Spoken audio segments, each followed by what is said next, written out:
hemen afineme çıtık. Buldu, hoş.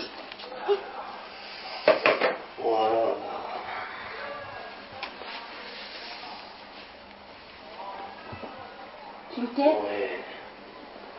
Alım. Ne var siz?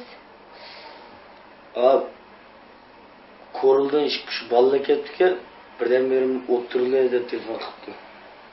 Voy kunda ishchi yeramsiz, oqshommi g'iqqa demaskapsiz. Bunda qismingiz qanday bo'ldi? Yo, bugundan boshlab ishlayman xudo xotirjamman. Bugundan boshlab sen qasam qilib beray. Yepyeni bir odam bo'lma. Qatti aroq degandan og'zim olmayman. Jan. Rasmi? Ras.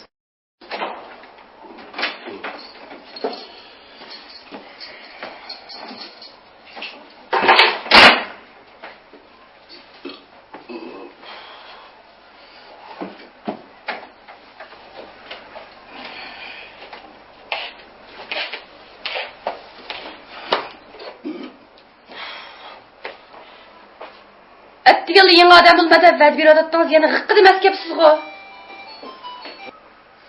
Kim bildi xudo yeni bo'lgan odamning bunda mijoz borligini?